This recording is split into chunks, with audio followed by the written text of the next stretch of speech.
Hey folks, and welcome to Sci-Fi and Fantasy with Technivorous. Now, we're going to jump right into today's video, but first off, I wanted to let you know that I have been away for a while. I do have a couple other channels that I dedicate a lot of time to, and unfortunately, I haven't been able to do much reading. But the Wheel of Time TV show is coming out soon, and this channel isn't just about books. We're also going to cover everything fantasy and sci-fi, including video games, movies, and other things as well. And since there are a lot of things coming out lately that I'd like to discuss, including the newest Dune movie with Timothée Chalamet and Zendaya and a few other hot topic Hollywood items, today I want to dedicate this to the Arcanum Unbound. So today, today we are going to be talking about some of the short stories in this book. If you are unfamiliar with Brandon Sanderson, then you yourself have not read The Wheel of Time and you are probably in the wrong place. Now, Sanderson didn't actually write The Wheel of Time. He helped finish the last book and a half of The Wheel of Time. Maybe it was the last two books. Anyways, basically without him, the series would have died because unfortunately the author Robert Jordan passed away. And he saw something in Brandon, and so did his wife Harriet, who was also his publisher, that was a immense amount of fantasy and sci-fi potential, and decided to allow him to study under him and learn his techniques and kind of write the last book with him.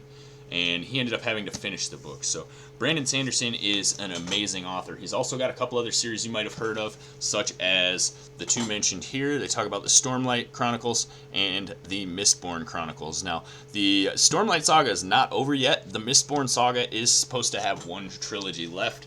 There are two trilogies already in that series, and in this book, the short story that explains what happens to Kelsier in the in-between time, who's one of the main characters in the first trilogy, and explains, spoiler alert, what happens after he dies. There is a very short story on that in here, and it was probably one of the better short stories I've ever read. And the blurb from Brandon Sanderson, he actually says that he wasn't sure he was going to publish it because he felt like it was too disparate, too kind of separated and elongated, because it covers such a large amount of time in just a few pages. But I think it came together really well, and it explained some things that I hadn't quite seen. One of the reasons I really like this is because on this channel we are dedicated to sci-fi and fantasy, and this book is both. So the Cosmere is Brandon's universe, okay? And it's been around for a long time. He wasn't the first to come up with the idea of worlds within worlds, but he is definitely one of the first to expound on them so poignantly and do such a great job, and not necessarily shove in your face the fact that they're connected. The little tie-ins, the threads that connect his books and his universe and the Cosmere together are not few and far between, but very subtle, and you only notice them if you've read the other books in the works. And the nice thing about that is it means that most of the different books are great in their standalone series. Stormlight, you can just read Stormlight and you're not lost as to everything that's going on in the bigger universe.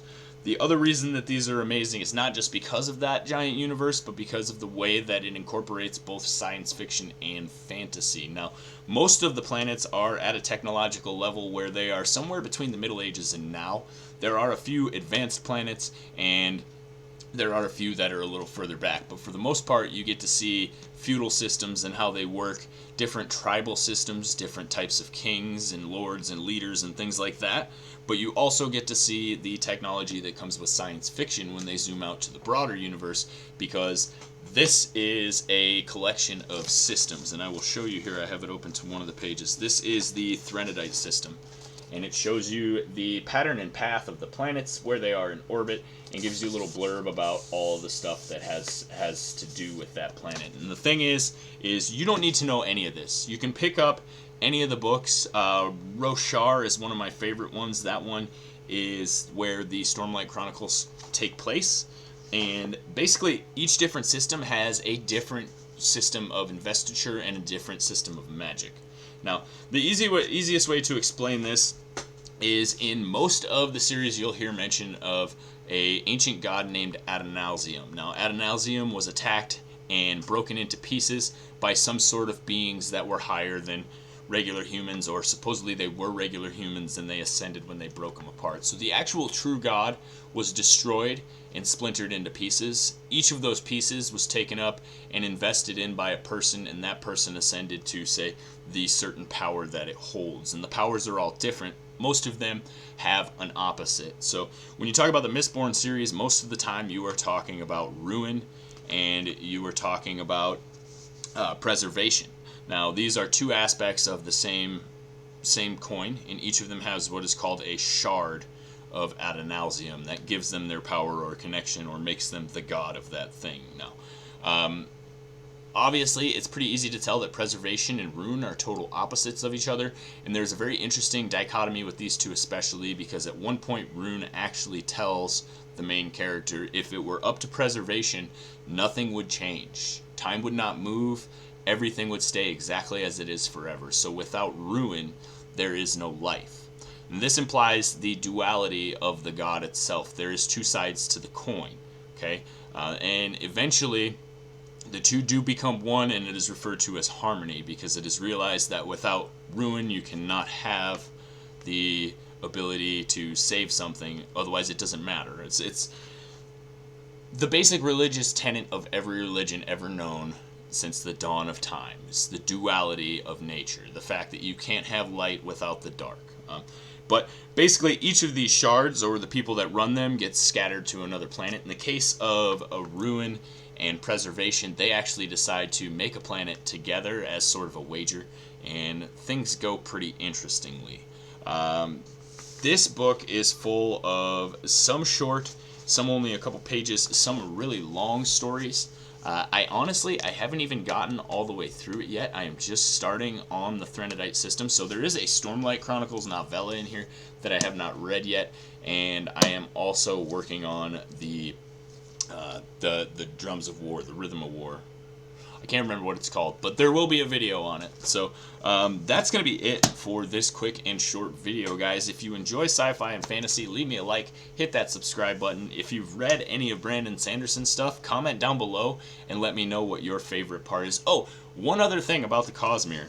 The interesting thing about these stories is there is a man named Hoyd. Now, that's what the man's called. That's not necessarily his name, because he gives people different names in the different stories. But there is one character that shows up in every single one of these books. And if I show you, at the time the Arcanum Unbounded came out, I know I said I was done, but I talk too much. I enjoy this too much. I can show you the other books here, if I can find the right page, that are books in the Cosmere. So this whole list here, each of these books contains a reference to a single character who has a larger story in the Cosmere which has yet to be told, and it's starting to flesh out really, really well in the Stormlight Chronicles. So if you haven't read any of these, I definitely recommend picking up the Stormlight Chronicles. It was one of those ones where I wanted to try one of Brandon Sandersons' other listings, but I wasn't quite sure where to start, and I came across the first Stormlight Chronicles, and I decided that, yeah, I would definitely check it out. So another sweet little Easter egg about those books, each of the books is titled after a book that is talked about throughout most of the book. Now, that may sound confusing, but you'll get it when you read it, so definitely pick it up.